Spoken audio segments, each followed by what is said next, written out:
Chapter 23 of the emblems of the holy guardian angels in their intercourse with the Blessed Mary, and of their perfections. It has already been said that 1,000 angels were appointed as guardians of Mary, just as there is one for each soul. On account of the great dignity of the most holy Mary, we must assume that each of the 1,000 guardian angels watched over Mary more solicitously than other guardian angels watch over other souls. Besides these 1,000 angels, who formed her ordinary and constant guard, many others were at her service on different occasions, especially after she had conceived in her womb the divine Word incarnate. I have mentioned above, number 204, that the selection of these 1,000 angels was made after the creation of the angelic hosts, and after the justification of the good and fall of the bad. The divinity of the Word, to be clothed in its human nature, and also his most pure mother, was proposed and manifested to them while they were yet in the state of probation. They were then made to understand that they were to revere them as their superiors. When the apostate angels were chastised and the faithful ones rewarded, the Lord proceeded according to a most just measure and equity. As I said, in the accidental reward there was a certain diversity among the angels according to the difference in their dispositions regarding the mysteries of the incarnate Word and his most pure mother, which were made known to them before and during the probation. This accidental reward consisted especially in being selected to assist and serve the most holy Mary and the incarnate Word, and also in the manner and form of their visible appearance to the Queen and of serving her. This is what I wish to explain in this chapter, but at the same time I must acknowledge my inability to do so, since it is difficult to reduce to material images and words the perfections and the operations of such exalted spiritual beings. Nevertheless, if I should pass over this matter in silence, I would fail to give a proper idea of a great portion of the most exalted operations of the Queen of Heaven during her mortal life. For next to her intercourse with the Lord, that with his ministers, the angelic spirits, was the most continual. Therefore, without the mention of this intercourse, the history of her life would be defective. I presuppose all that I have until now said about the orders, hierarchies, and distinctions of the 1,000 angels of her guard, but I wish here to describe in what corporeal forms they appeared to their queen and mistress. The intellectual and imaginary apparitions I reserve for another chapter, where I intend to describe especially the different kinds of visions with which Her Highness was favored. The 900 angels which were chosen from the 9 choirs, 100 from each, were selected from the number of those who had distinguished themselves by their esteem, love, and reverence for the most holy Mary. They were made visible to the Blessed Virgin under the form of young men in their early years, but of the most exquisite beauty and courteousness. Their bodily forms showed but little resemblance to earthly matter, for they were transparently pure and like animated crystals, bathed in glory, similar to a glorified and transfigured body. With their beauty they combined a grave and amiable composure. Their garments covered them in flowing folds, but were resplendent, like the most clear burnished gold, enameled or stained with exquisite shades of color, presenting a most wonderful and varied beauty to the sight. At the same time, all this ornament and visible presence seemed of such a kind that it could not be subject to the sense of feeling, nor be touched by the hand, although it could be seen and perceived like the rays of the sun, entering into the open window and revealing the atoms of dust in the air. But the splendor of the angels was incomparably more beautiful and pleasing than any light of the sun. In addition, all these angels were crowned with wreaths woven of the most tender and exquisite flowers that sent forth the sweetest fragrance, not of this earth, but altogether spiritual and heavenly. In their hands they held palms of wonderful beauty and variety, which were to signify the virtues which most holy Mary was to exercise, and the victories which she was to gain by her sanctity and glory. All this they, as it were, offered her beforehand with great joy and jubilation. On their breasts they bore certain devices or emblems, such as we are accustomed to see exhibited in the uniforms or habits of the military orders. They contained letters which stood for Mary, Mother of God, and which contributed much toward the splendor of their adornment and beauty. Their significance, however, was not made known to Mary until the moment of the incarnation of the Word. This emblem or device was most wonderful to behold on account of the great splendor with which it showed forth her name above all the other beauty of the angelic ornaments. Its aspects and brilliancies were changeable in order to indicate the variety of the mysteries and excellences enclosed within that city of God. It contained the most exalted name and title, and intimated the highest dignity which ever can fall to the lot of a mere creature, that of Mother of God. In this title the angels honored in the highest degree their and our Queen. They themselves were honored in that title, since it was the outward sign of their allegiance to her, and of their preferment consequent upon their devotion and veneration for her who deserved the veneration of all creatures. 1,000 times blessed were they to merit the especial love of Mary and of her most holy Son. The effects of this intercourse with the holy princes, and of their outward beauty in Mary, our mistress, no one besides herself could ever properly describe.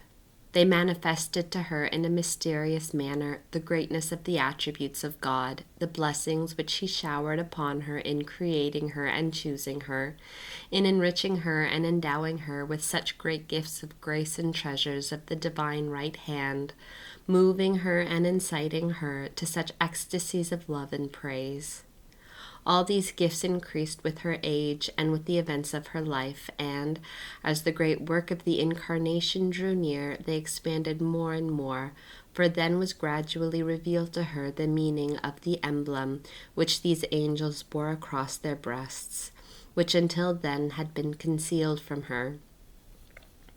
It would be impossible to describe what ardors of love, what profound humility, what tender affections filled the pure heart of Mary when this was revealed to her, and when it dawned upon her what dignity and what obligation toward God this most peerless title involved. For she held herself entirely incapable and unworthy of such an ineffable and mysterious dignity as that of Mother of God. The 70 seraphim who assisted the Queen were of the number of those nearest to the throne of God, who had most signally distinguished themselves in their devotion and admiration toward the hypostatic union of the divine and human nature in the person of the divine Word. For as they were most closely bound to God by their greater knowledge and love, they also desired more earnestly that this mystery should be consummated in the womb of a woman. Their reward of essential and accidental glory corresponded to their particular and signal love. This latter, the accidental glory, which I have mentioned, consisted in their being privileged specially to attend upon Most Holy Mary and take a part in the mysteries consummated in her. Whenever these 70 seraphim showed themselves to her in a visible manner, the Queen saw them in the same form in which Isaiah saw them in imagination, that is, with 6 wings. With 2 they covered the head, wishing to signify by this humble gesture the insufficiency of their intellect for the comprehension of the sacramental mystery at which they were assisting, and also their belief and acknowledgment of these mysteries, which they confessed, prostrate before the majesty and grandeur of the Creator. Thereby they also wished to extol with eternal praise the incomprehensible and sacred judgments of the Most High. With the other wings they covered the feet, which are the inferior extremities in closest contact with the earth, referring thereby to the Queen and Mistress of heaven and earth as being human and earthly in nature, and acknowledging her as the creature excelling all others in dignity and grandeur, above all understanding and calculation of the created mind. Moreover, they thereby wished to show that though exalted as seraphim, they could not keep pace with the dignity and excellence of Mary. With the wings of their breast, they beat the air or seemed to fly, thereby intimating 2 things. On the one hand, by their incessant motion and flight, the love, the praise, and reverence which they gave to God. On the other, in disclosing their breasts, they wished to serve, as it were, to the most holy Mary as the most pure mirror of the divinity, reflecting its essence and operations to her during the time of her earthly pilgrimage. For it was not possible nor proper that the divinity should be manifest to her in open vision during all that time. The Blessed Trinity wished that their daughter and spouse should, in these seraphim, the creatures closest to the divinity and encircling the throne, see most faithfully presented in living images what she could not continually see in its own essence and in the original. By this means the heavenly spouse enjoyed the portrait of her beloved even in the banishment of her pilgrimage, being thus inflamed, body and soul, with his love by his vision and intercourse through these exalted and love-consumed princes. The manner of this intercourse, over and above that which was sensible in it, was the same as that which they maintained among themselves, namely, that those of a higher order enlighten those of a lower, as I have said elsewhere, number 202. For although the Queen of Heaven was higher and greater in dignity and merit, yet, as David intimated, on account of her human nature, she was lower than the angels. The ordinary manner of divine influence and enlightenment adapts itself to the conditions of nature and not of grace.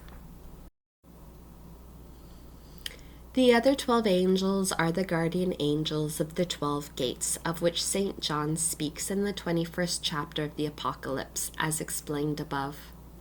They distinguished themselves by the loving praise with which they celebrated the goodness of God in becoming man to teach and converse with men, and next to their joy at the redemption of men and their readmission into the gates of heaven by his merits, was their loving wonder at the important part which Most Holy Mary performed in this mystery of the redemption.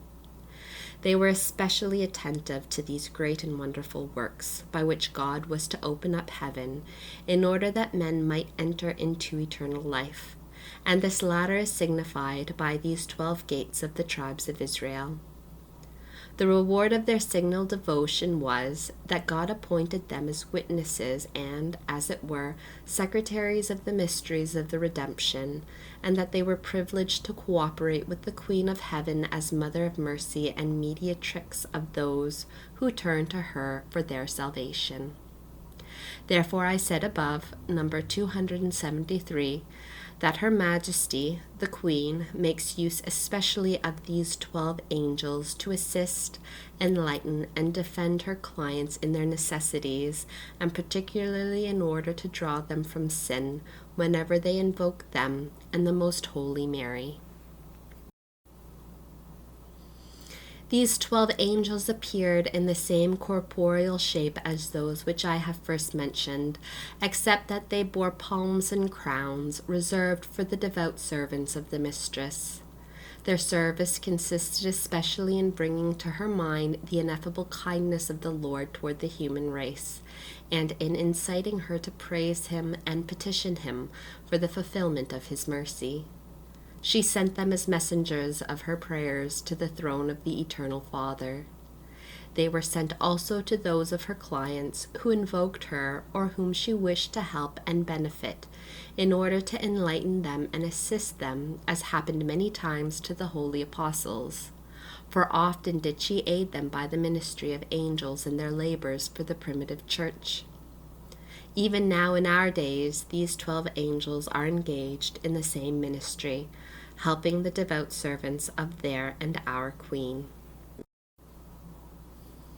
The 18 angels which completed the number of 1,000 were those who signalized themselves in their compassion for the sufferings of the incarnate Word. Their reward for this compassion was great. They appeared to Most Holy Mary in wonderful beauty, bearing many emblems of the Passion and of other mysteries of the Redemption, especially 2 crosses of the most refulgent splendor and beauty, one on their breast and one on their arms.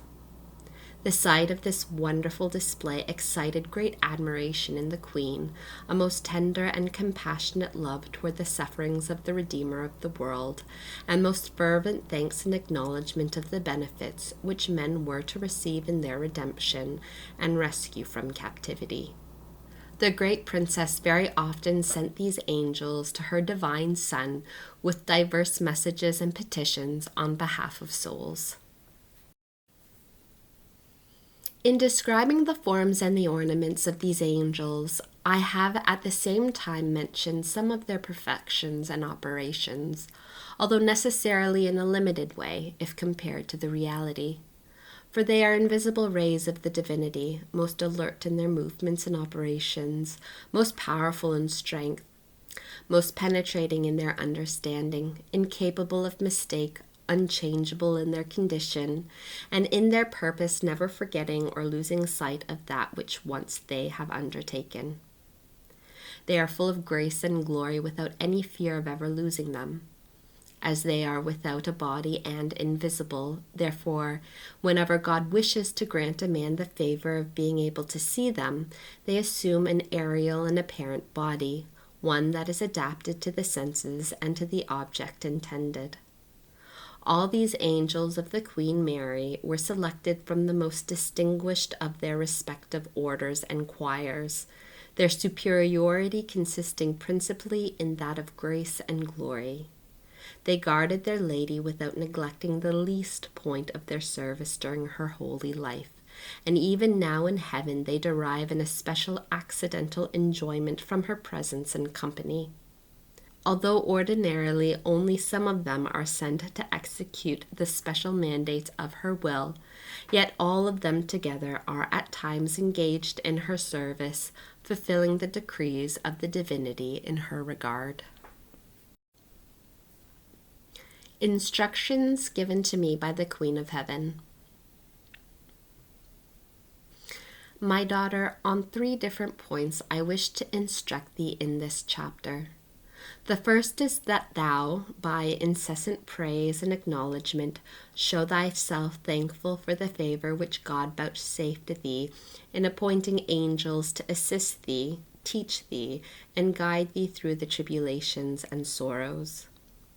Mortals, in their abominable ingratitude and grossness, ordinarily forget this blessing.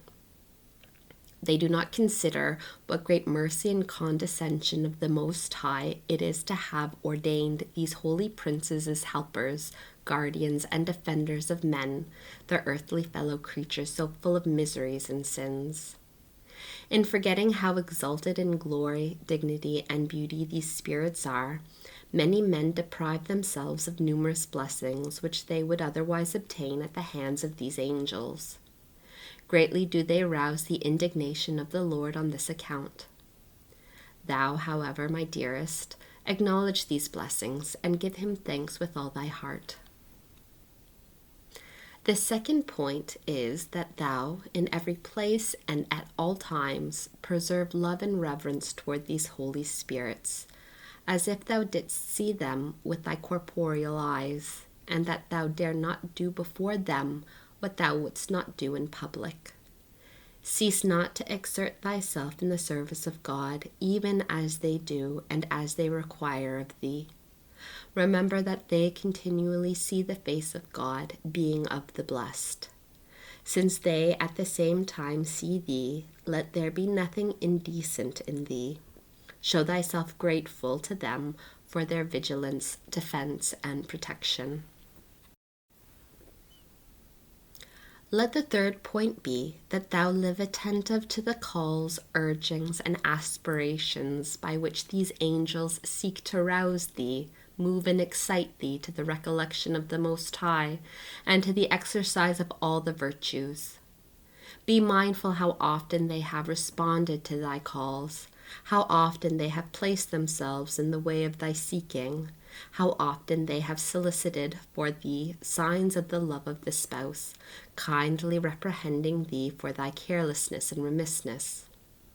When thou didst lose in thy troubles and weariness the guiding star of his light, they renewed hope in thy breast, and patiently corrected thee, directing thy footsteps again into the narrow path of the justifications and testimonies of the Lord.